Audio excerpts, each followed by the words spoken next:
Jangan lupa like, komen, dan subscribe channel YouTube TVRI Bengkulu dan nyalakan lonceng notifikasinya. Oke pemirsa, kita lanjutkan lagi obrolan kita pagi ini bersama dengan Bang Iwan selaku seniman yang terjun di dunia lukis nih Bang ya, gitu. Spesialis melukis nih. Nah kalau dari lukisan sendiri itu tuh ada beberapa jenis. Ada apa aja sih Bang? Ada lukis di kanvas, ada lukis di kertas namanya itu drawing ya. Oh, drawing. Kalau yang ini berarti karya Abang termasuk drawing. Ya. Nah, terus apa lagi? Kalau di Ada yang di tembok itu namanya mural. Ya. Kalau berarti kalau di media-media maksudnya entah itu meja atau properti itu berarti masuknya di mana? Apa ya? Mural juga? Atau masih lukis juga, cuman lukis juga ya? Gitu. Oh berarti beda media, beda juga ya orang ininya ya gitu kan. Kayak kalau di kertas itu namanya drawing, di ini namanya apa? Di kanvas namanya lukis gitu. Tapi yang awam orang tahu adalah melukis gitu ya. Iya. Kayak gitu. Nah, melukis. Nah, kalau Bang Iwan sendiri apa nih? Tadi kan beda ya antara drawing dan kanvas saja. Berarti kalau kanvas itu pakai kuas Bang ya? Iya, pakai cat, pakai kuas. Pakai cat, pakai kuas. Ya. Apa yang membedakan kalau seorang seniman ya pelukis sendiri yang dirasakan ketika ngedrawing di atas kertas ataupun melukis di atas kanvas? Kalau melukis di atas kanvas pakai cat, pakai kuas itu lebih repot, lebih apa ya? Ya lebih belepotan lah gitu. Oh, Tapi iya. kalau drawing, Iya. drawing ini kan simple, gampang, cepat, apa namanya? Praktis. Ya. Terus, berarti medianya apa yang dipakai Bang? Media yang mana? Alat yang dipakai kalau drawing? Kalau drawing bisa pakai pena warna, bisa tidak berwarna, bisa pakai pensil warna, bisa pakai pensil hitam biasa, bisa juga pakai arang atau charcoal, atau bisa dengan tinta Cina. Oh iya, banyak juga ya pilihannya Iya. ya kayak gitu. Dan setiap alat juga beda-beda kayaknya tekniknya Bang ya? Betul. Iya ya, Ya. kayak gitu. Kalau bahas teknik nantilah mungkin ya kita Iya. bahas dulu. Nah Abang pertama kali kan terinspirasi dari kakaknya ayah ya tadi ya? Paman ya hitungannya ya kayak gitu. Nah pertama kali diajarkan belajar sendiri, ikut sekolah atau ikut les kan sekarang kan ngeprivat gitu ya gitu kan? Atau memang pure otodidak? Belajar sendiri, jadi sering lihat-lihat apa namanya gambar yang disukai kemudian ditiru.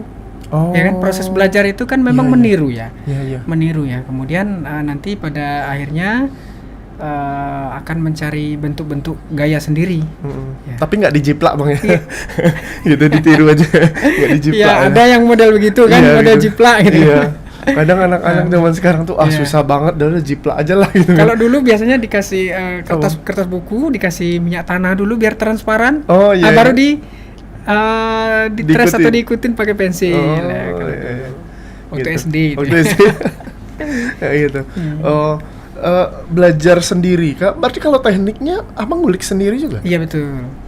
Cari begini, coba ini, akhirnya nyaman dengan ini, keterusan dengan gaya atau ciri khas yang sekarang. Oh iya. Apa kalau bisa ditanya sekarang ciri khasnya apa nih? Menggambar apa atau misalnya apa yang bisa dibagikan kepada para pemirsa?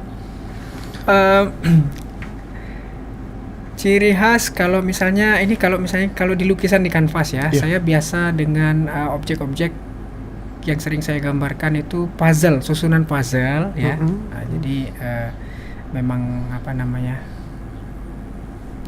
Inspirasinya banyak di sana, kemudian terus digali. Ya, kemudian dijadikan apa namanya? Identitas, ciri khas saya seperti itu gitu. Iya, iya. Ciri khasnya si Iwan gitu. Iya. Kemudian kalau drawing ini masih banyak model ya. Ada yang halus goresannya seperti yang ini. Goresannya halus ya. Ada juga yang goresannya yang itu pakai pena, yang itu apa ya? Tidak halus yang itu. Nah ya, garis-garisnya itu kelihatan kan. Nah, jadi masih apa ya, masih eksperimen lah kalau untuk drawing ya. Stylenya belum mantep mantap, banget. belum nyaman, Belum pakem masih banget ya? coba Iya, terus iya, gitu kan, iya. menggali terus eksperimen ya. Gitu. Iya. Kalau di mural sendiri tantangannya berbeda lagi dong. Tantangannya ya, kalau tantangannya justru sebenarnya kurang ya. Kalau di mural itu makin besar ya justru sebenarnya makin enak Oh, gitu makin kan. besar makin enak. Makin enak gitu, medianya makin besar. Maklum lah Bang ya, bukan pelukis jadi Iya. jadi kan nggak pernah ya maksudnya Ah, ke mural atau iya. ke apa. Kalau gitu. perlu, kalau sudah terlalu besar medianya, temboknya itu pakai proyektor. Oh iya, sebagai patokan ya, itunya ya, karena sudah polanya ya. terlalu besar, kan, ya kan. Oh iya. Justru malah makin medianya makin gede itu makin Makin enak. enak ya, Ya, makin seru. makin seru. Ya, Gitu. makin seru. Nah, kalau melihat maksudnya kan ada orang yang berbakat dalam melukis, misalnya memang gift dari Tuhan langsung gitu. Ya. Ada yang mungkin masih mencoba menggali nih bakatnya dari mana. Kalau Bang Iwan sendiri selama mungkin ngeprivatin orang atau ngajarin anak-anak, dari mana seorang seniman bisa melihat bahwa anak itu berbakat di dunia seni, Eh, khususnya di lukis? Ya. Kita lihat dari hasil yang dia buat ya. Oh iya. Jadi dari situ kita bantu mendampingi kemajuan dia terus Melukis berlatih ya. Di situ kita baru paham, oh ini potensinya besar. Oh berarti setiap goresan tuh memang punya ini ya, punya ciri khas dan makna tersendiri ya. Ya. Gitu ya. Jadi kalau anak-anak yang berbakat akan bisa menuangkan idenya di dalam media ya. tadi ya. Ya, goresannya bagus,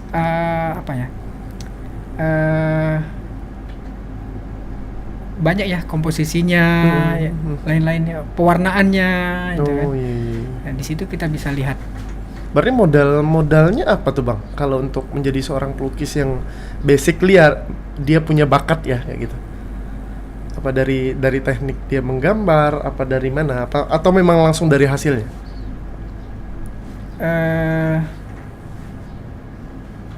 Modal seorang anak-anak lah gitu kalau kita bicara anak-anak kayak gitu. Pertama itu suka. Oh, suka. Kemudian ya kalau suka itu tanpa disuruh dia akan melakukan sendiri gitu kan. Iya. Tanpa disuruh oleh orang tuanya, tanpa disuruh oleh siapapun. Kemudian itu menjadi hobi, ditekuni. Dari apa istilahnya tuh? Karena sering belajar dari garisnya bengkok kemudian jadi lurus gitu kan. Nah, Iya. terus berlatih tadi kan. Gitu. Biasanya termuda apa ngajarin anak-anak yang usia berapa? Usia TK. Usia TK ya? Ya, itu yang banyak les Les privat, ya, les privat juga gitu. Nah kalau ditanya hal yang paling menarik mungkin dalam menjalankan profesi sebagai seniman, apa nih yang Abang rasakan yang bisa diceritakan kepada para pemirsa juga? Hal yang menarik, kita bisa bisa menuangkan ide menjadi bentuk karya, kemudian apa istilahnya itu, menampilkannya.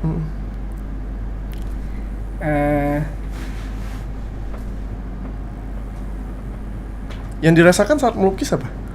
Ya asik Seneng. gitu kan, asik. Melukis itu kalau prosesnya itu 30% kerja, 70%-nya lihat-lihat. Oh, Jadi saat eksekusi itu kan, jadi sudah dikerjakan sebentar, dilihat-lihat gitu kan. Oke. Asik sendiri. 70% melihat ya. Iya. Gitu. Memandangi hasil yang sudah dibuat Ya. tadi ya gitu. Oke, baik, ditahan dulu mungkin ceritanya Bang, nanti akan ulik-ulik tentang karyanya juga. Untuk para pemirsa jangan kemana-mana, tetap di Opini Obrolan Pagi ini.